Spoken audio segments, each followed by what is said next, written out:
Welcome all of you SVNIC physics department. मैं अभिनंदन पांडे अपने चैनल पर आपका स्वागत करता हूं। हम आज कक्षा 11 का मापन, मात्रक एवं त्रुटि विश्लेषण पाठ शुरू करने जा रहे हैं। भौतिक राशियों में हम कहेंगे कि ऐसी राशियां जो किसी ना किसी भौतिकी परिघटना फिजिकल फिनोमिना से संबंधित हों, जिनका एक संख्यात्मक मान हो एवं प्रत्यक्ष या अप्रत्यक्ष रूप से मापी जा सके, वे राशियां भौतिक राशियां कहलाती हैं। जैसे लंबाई, समय, ताप, कई सारी। अब मापन क्या है?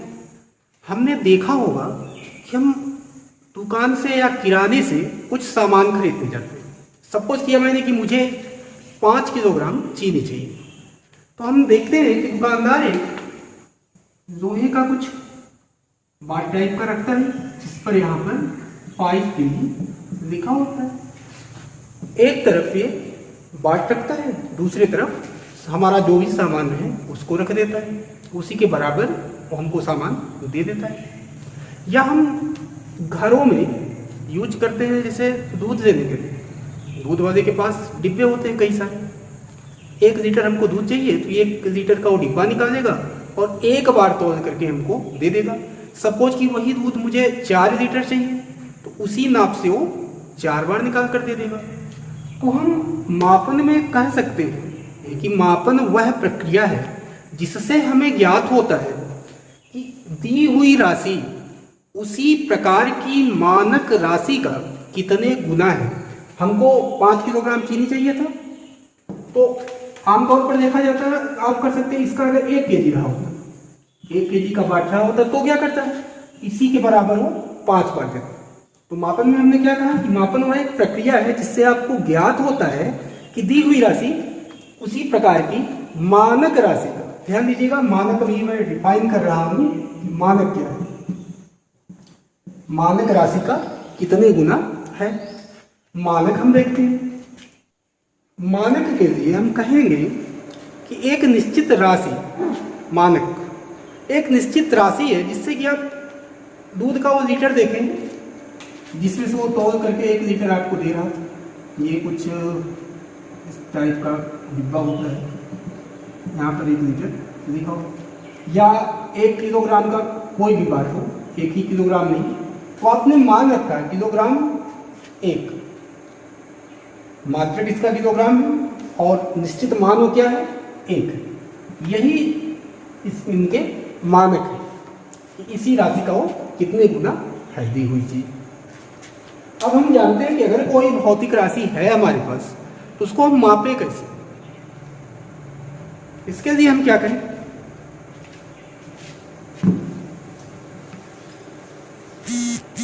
हम यहां लिखेंगे कि अगर हमारे पास कोई भी भौतिक राशि है, उसके पास 2 चीजें होनी चाहिए। कितनी चीजें? 2 चीजें होनी चाहिए। कौन कौन सी? एक तो उसका संख्यात्मक मान होना चाहिए कोई,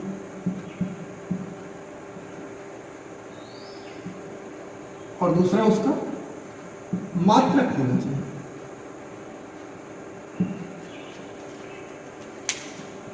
न्यूमेरिकल वैल्यू से क्या हम समझें?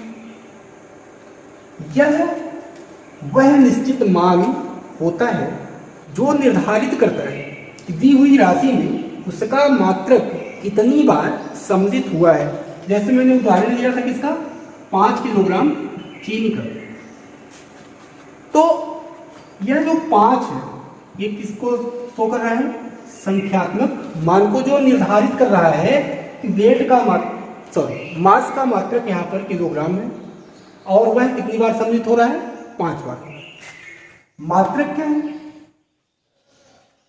मात्रक वह सर्वमान्य मानक होता है जिसका उपयोग किसी भौतिक राशि की तुलना करने के लिए किया जाता है। एक दीवार है हमारे पास, मान लिया कि एक दीवार है हमारे पास, और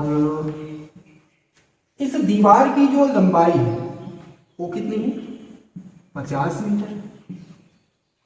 50 मीटर। ये क्या बताता है? यहाँ दूरी का मात्रक मीटर है जो कि इसमें 50 बार सम्मिलित हुआ है। मात्रक मीटर और सम्मिलित कितनी बार? 50 बार। या अब हमको पता है 1 मीटर बराबर 100 सेंटीमीटर। तो अगर इसको कन्वर्ट करें तो हम लिख सकते हैं कि 50 मीटर बराबर 5000 सेंटीमीटर, या 1 सेंटीमीटर में 10 मिलीमीटर। हम कह सकते हैं कि 5 से 50,000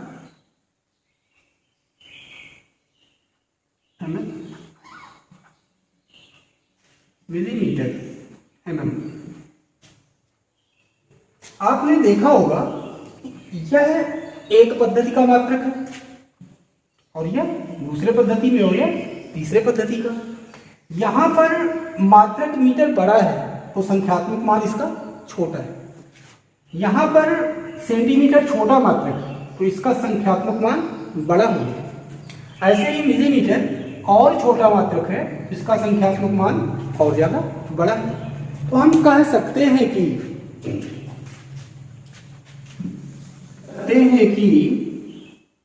भौतिक राशि का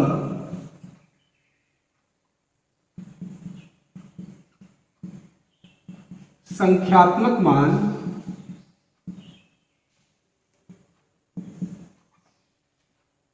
उसके मात्रक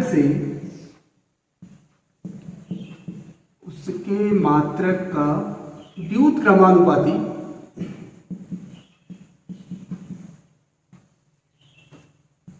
होता है। कैसे? आपने यहां क्या लिखा था?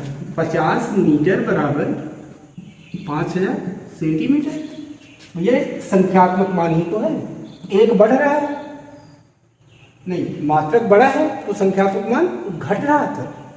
ऐसे हम माने कि हमारे पास एक ही भौतिक राशि के दो पद्धतियों के मात्रक U1 व U2 है, एवं इन्हीं पद्धतियों में इनके आंतरिक मान क्रमशः N1 व N2 है।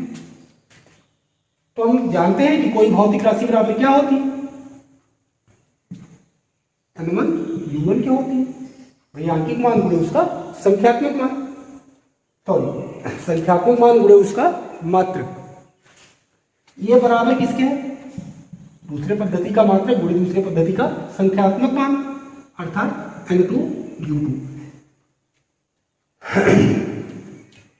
या किसी पद्धति का संख्यात्मक मान और उसके मात्रक का गुणनफल सदैव नियत होता है, या हम कह सकते हैं N U is equal constant.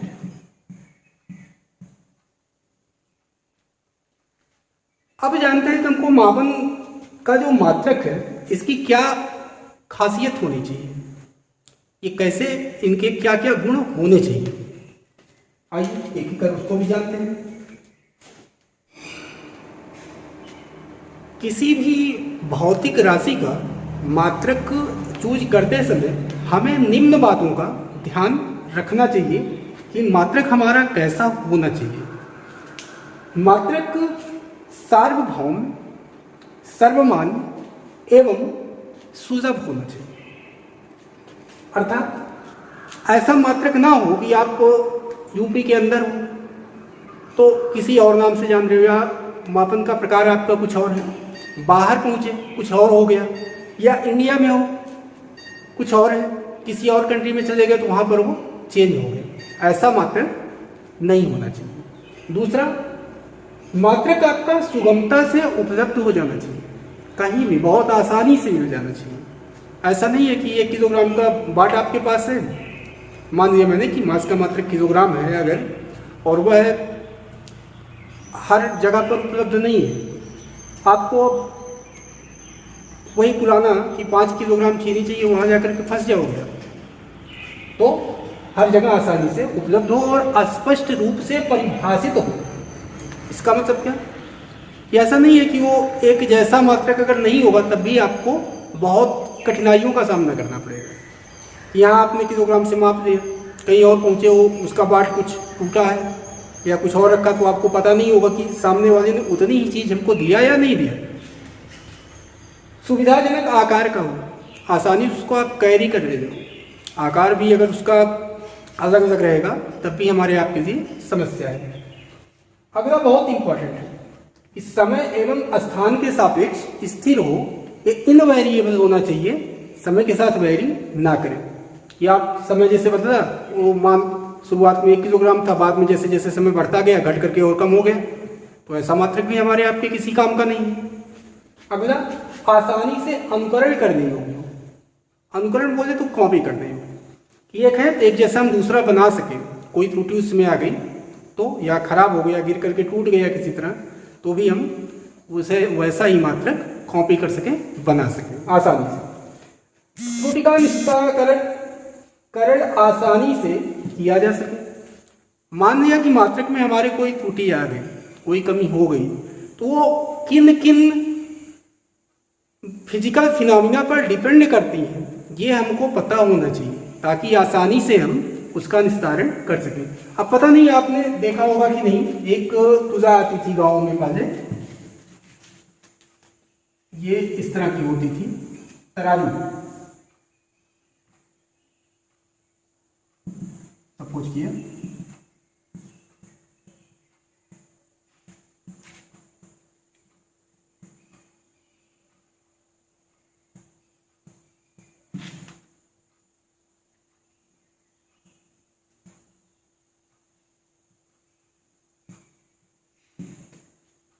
अब इसमें पासंग आ जाता था, ये पलड़े बराबर होने चाहिए। कभी कभी होता था ये पलड़ा ऊपर खिसक गया और ये वाला नीचे हो गया। सपोज किया कि ये इस स्थिति की बजाय ये ऐसा हो गया और ये कांटा जो बीच में इसको मिलना चाहिए था, ये इधर जा रहा है। आपने देखा होगा कि गांव वाले क्या करते थे, थोड़ा सा कोई भी चीज, जैसे अनाज तोड़ रहे थे तो ये अनाज ही थोड़ा सा इस वाले पलड़े में डाल देते थे। ये जब बराबर हो जाता था, इससे माप तोल अपना किया करते थे। तो हमको अगर ये त्रुटि का निस्तारण आसानी से इसका ज्ञात नहीं होता तो शायद मापन में हमको कठिनाई आती। तो इसी तरह कि त्रुटि वह भौतिक राशि या मात्रक किन किन चीज़ों पर निर्भर करता है, वह हमको पता होना चाहिए, ताकि आसानी से हम उसकी त्रुटियों का निराकरण कर सकें। अब आते हैं मापन की पद्धतियों के बारे में। मापन की हमारे पास कितनी पद्धतियां हैं और क्या इनका रूप है।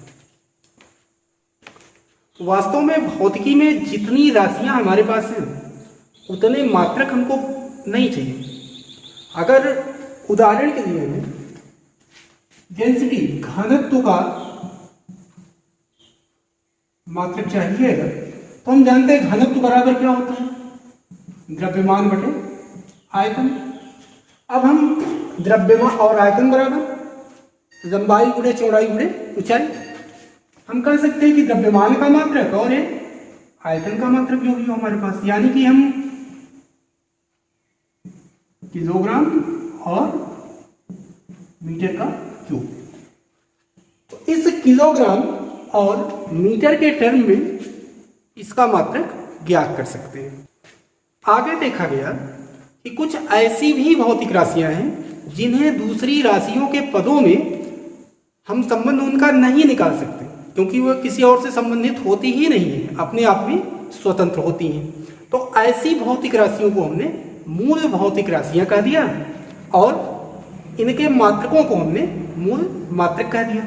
अगर हम बात करें यांत्रिकी की, मैकेनिक्स की, इसमें सिर्फ 3 ही मूल भौतिक राशियां हैं, लंबाई, समय और द्रव्यमान। इस विभाग के जितने भी अन्य भौतिक राशियां हैं वे इन्हीं से संबंधित आपको मिलेंगी और इन्हीं के पदों में ही इनका मात्रक और विमा हम ज्ञात कर सकते हैं। इनके अतिरिक्त थर्मोडायनेमिक्स में ताप को मूल राशि माना गया, ऐसे ही ऑप्टिक्स में ज्योति तीव्रता को मान लिया गया। इलेक्ट्रिसिटी में हम बात करें तो वैद्युत धारा की, इसका जो मात्रक है एम्पियर, इनको माना गया मूल राशि और मूल मात्रक। और भौतिक रसायन में पदार्थ की मात्रा मोल को लिया गया, तो इस प्रकार कुल हमारे पास 7 मूल राशियां हुई और 7 उनके मूल मात्रक हैं। इनके अतिरिक्त अन्य जो मात्रक हैं वे इन्हीं मूल राशियों से ही संबंधित होते हैं। इन्हीं के मात्रकों के पदों में हम इनका मात्रक ज्ञात कर सकते हैं। तो ऐसी भौतिक राशियां जो किसी अन्य भौतिक राशियों से संबंधित ना हो उन्हें हम मूल राशियां कहेंगे तथा इनके मात्रकों को मूल मात्रक कहेंगे। तथा अन्य भौतिक राशियां ऐसी भौतिक राशियां जिन्हें व्यक्त करने के लिए मूल राशियों की एवं मूल मात्रकों की आवश्यकता होती है, ऐसी भौतिक राशियों को हम क्रमशः व्युत्पन्न भौतिक राशि एवं इनके मात्रकों को व्युत्पन्न मात्रक कहते हैं। ऐसा देखा गया कि प्राचीन समय से अधिकतम वैज्ञानिक मापन की विभिन्न पद्धतियों का उपयोग करते रहे। ये निम्नवत है। CGS पद्धति, इसको हम फ्रेंच सिस्टम भी बोलते हैं। दूसरा MKS पद्धति, इसको हम मीट्रिक सिस्टम भी कह सकते हैं। FPS पद्धति अर्थात ये ब्रिटिश सिस्टम है। और SI पद्धति जिसको हम सिस्टम इंटरनेशनल D यूनिट्स बोलते हैं, शॉर्टकट में इसका नाम SI है। जानते हैं, हमने बताया आपको कि भौतिक यांत्रिकी में, मैकेनिक्स में 3 हमारे पास मूल राशियां हुआ करती थी। वो कौन कौन सी थी? नंबर 1 तो द्रव्यमान, दूसरे नंबर पर लंबाई और तीसरे नंबर पर समय। इनका जो मात्रक है उन्हीं को ध्यान दीजिए। अगर हम, ये थोड़ा सा उल्टा हो गया, हम लंबाई यहां कह दें और द्रव्यमान दूसरे नंबर पर रखें। अगर हम लंबाई को सेंटीमीटर में, द्रव्यमान को और समय को सेकंड में मेजर करते हैं तो हमारी कौन सी पद्धति है? CGS अर्थात सेंटीमीटर ग्राम सेकंड सिस्टम। पुनः अगर हम लंबाई को मीटर में, द्रव्यमान को किलोग्राम में और समय को सेकंड में मेजर करते हैं तो यह पद्धति हमारी MKS पद्धति है। इसी प्रकार अगर लंबाई को आप फुट में, द्रव्यमान को पाउंड में और समय को सेकंड में मेजर करो तो यह आपकी FPS पद्धति होगी। SI की चर्चा हम आगे कर रहे हैं। इसमें क्या होता है? यह आपकी मानक अंतरराष्ट्रीय पद्धति है। अधिकतर आपको यही उपयोग करना है। मात्रकों की अंतरराष्ट्रीय प्रणाली अर्थात सिस्टम इंटरनेशनल D यूनिट्स में हमारे पास मूल राशियों की संख्या 7 है। वे लंबाई, द्रव्यमान, समय, वैद्युत धारा, ताप, ज्योति तीव्रता एवं पदार्थ की मात्रा है। एवं इनके मात्रक क्रमशः लंबाई अर्थात लेंथ, इसका यूनिट मीटर है, इसको हम फंडामेंटल यूनिट्स में कंसीडर कर रहे हैं। द्रव्यमान मास यानी किसका मात्रक किलोग्राम होगा SI में। समय टाइम का मात्रक सेकंड। इसी तरह वैद्युत धारा इलेक्ट्रिक करंट का मूल मात्रक एम्पियर है। टेम्परेचर केल्विन में, ज्योति तीव्रता यह कैंडेला में और पदार्थ की मात्रा को हम मोल में मेजर करते हैं। इनके जो सिंबल हैं मैक्सिमम वो मीटर का M, स्मॉल, किलोग्राम का kg, सेकंड का SCC, एम्पियर का A, केल्विन का K, कैंडेला का CD और CL या E नहीं और मोल का MOL है। कल के लेक्चर में हम इन मूल भौतिक राशियों के जो मूल मात्रक हैं इनकी परिभाषा जानेंगे।